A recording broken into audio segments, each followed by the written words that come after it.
so I guess less than 24 hours is day use, making that all legal.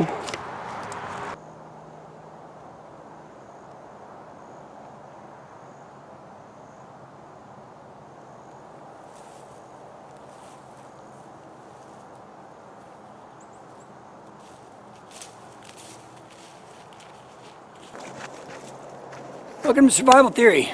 I was tagged by Survivormetalman. The tag was SHTF Preppers Survival, You and Yours. It's 6 important questions about SHTF and what you would do under certain circumstances. So I'll try to answer these questions when I stop and get something to eat, which might be never. There's no firewood around here. So I'm trying to hike at least a couple miles in this bug out bag. We've got a video I'm going to release about this bug out bag that I put together. And I changed the way I packed it because the weight distribution was not good. So I'm trying to see if this is an improvement. It's heavy. But I haven't hiked with the heavy pack in a while, so maybe I'm just not used to it. I'm getting weak. So,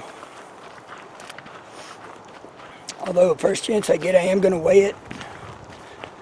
Just to see what the weight is. I'd be really embarrassed if it was only like 40 pounds. I was complaining that it was heavy. You know, suck it up, right? 40 pounds. I mean, that can get heavy after a while, but you should be able to suck up 40 pounds. Or else when SHTF happens, you're going to be in big trouble.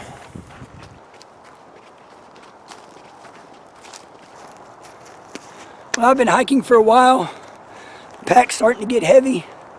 There's very little daylight left. It's still just scrubland for the most part. So I probably won't spend the night. I can still hear the freeway. So, yeah, I probably won't spend the night tonight. But I will do a response to Survivormetalman. I always mix that up. Survivormetalman. So, let me open up my display. You and Yours, the 6 serious questions. Alright, let's get to answering these. Alright, so I did find a good log to sit on. Makes it comfortable. So, the first question was, have you tried to get your family / friends / neighbors on board for preparations concerning an SHTF situation / scenario? What was the response? I've tried a little bit, you know, not really asking someone to do it, but trying to be an example and giving them reasons why they should, such as, well, what if this happens, what if that happens, or look what happened in this situation. You know, don't you want to be ready, don't you want to be prepared? Some people in my family are preppers and they don't know it.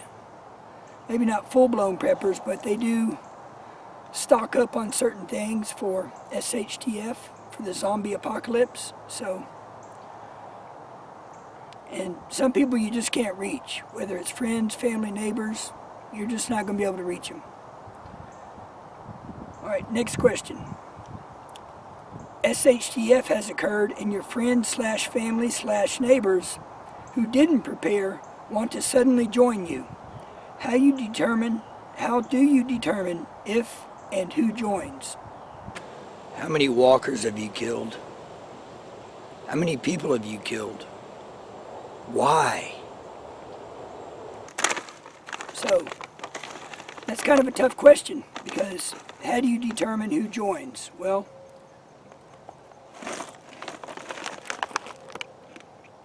decided to go nutritious.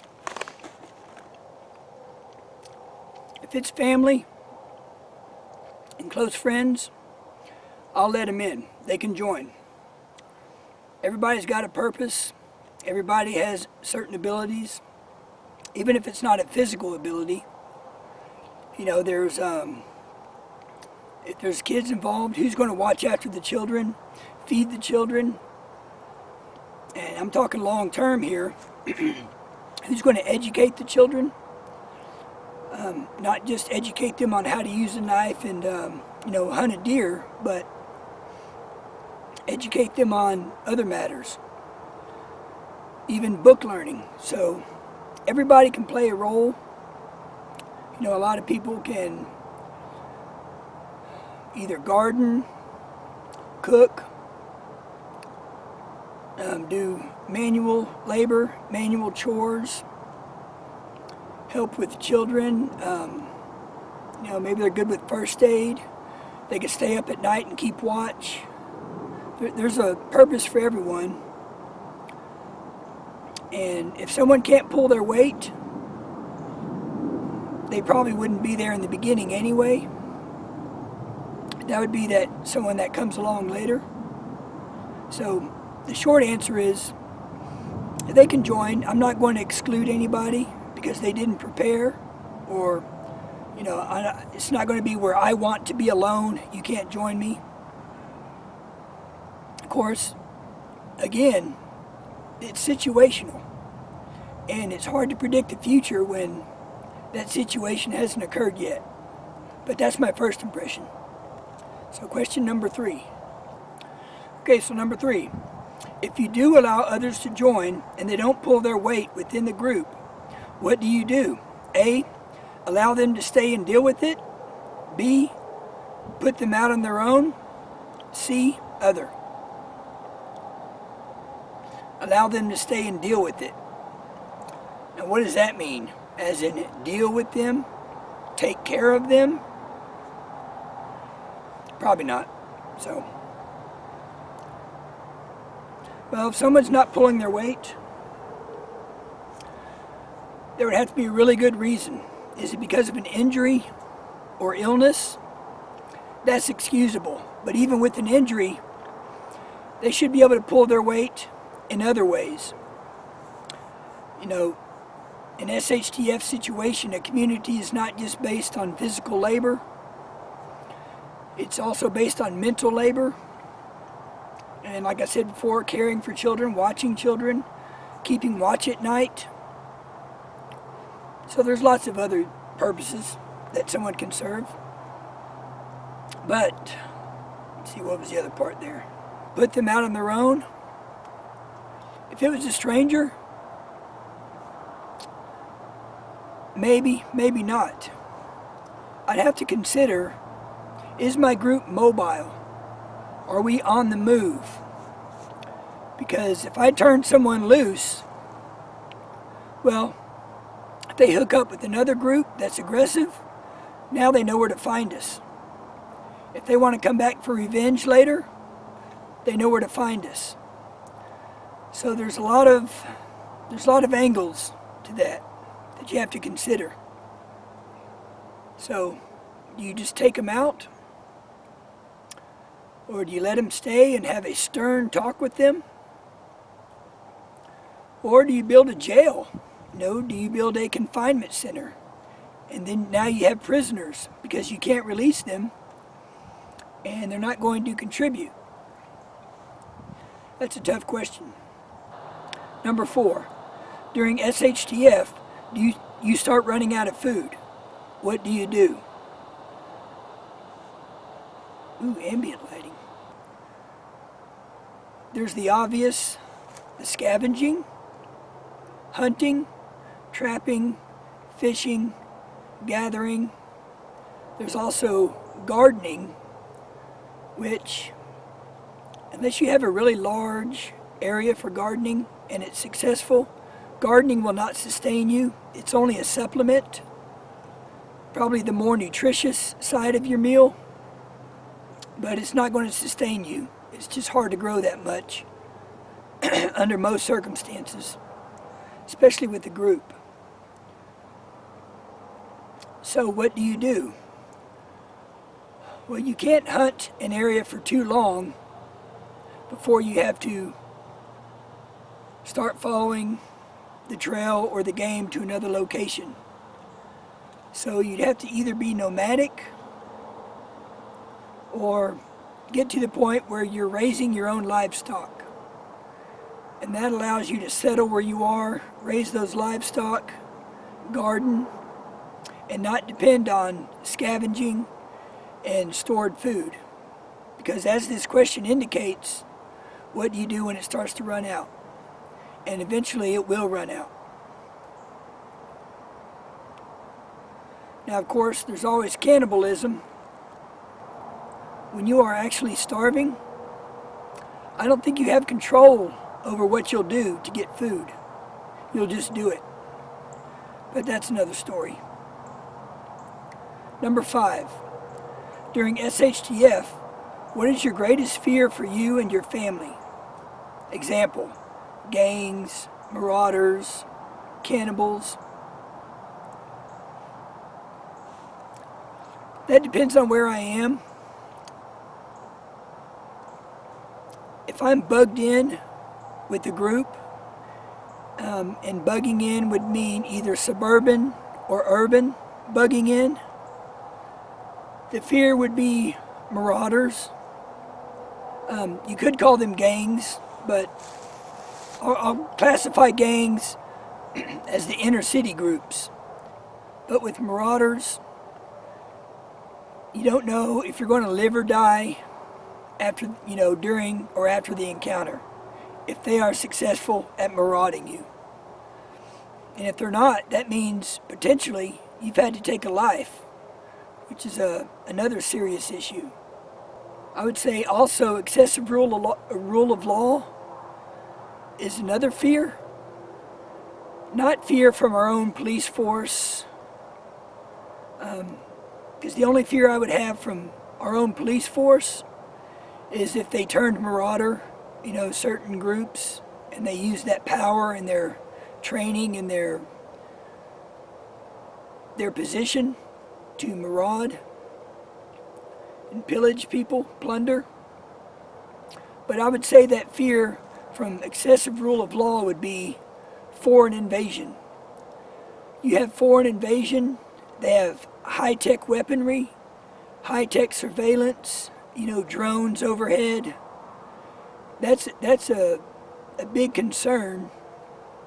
How do you hide from that? Well, I guess you would just join the militia and start kicking some butt. Be a patriot, right? All right, so number 6. SHTF in society is without law. Without rule of law. All right. Do you join a gang or hide out and fend for yourself? I'm going to take that gang reference to mean I join a group and become Negan. Or I join the Crips or the Bloods and start looting and killing in the streets. So that is definitely not an option. And I have no problem taking those people out. Taking care of them without hesitation. And so I don't want to be one of those people, because then I would expect to be taken out without hesitation. It's just not right. Hide out and fend for yourself. Definitely hide out and fend for myself. Tried to build up a group, a community. I think that's the ideal thing to do.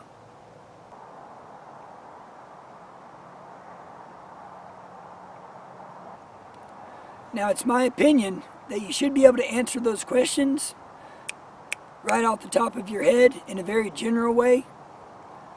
If you have to think about it too much, you may not be able to make those decisions when it comes.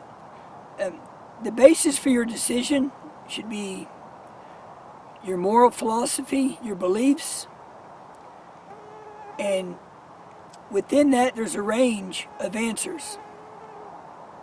So you may not have the exact answer because you don't know the situation yet. You're just kind of guessing what your answer would be, or how you would react to something or how you deal with it. And again, it's situational. But it shouldn't vary that much from your initial reaction, from your initial response or answer. And if you're going to be the leader of a group or take care of other people, you need to be able to make decisions that are tough. So it's worth thinking about these things and getting a good idea in your head about what you do. Well, thank you, Survivormetalman, for the tag. I'll put a link to his channel down below. It's starting to rain. I've had a snack.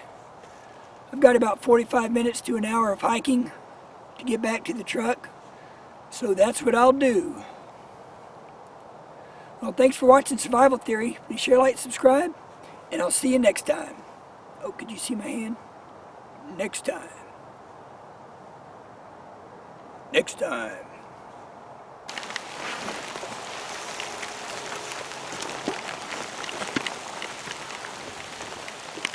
Welcome to Survivor Theory.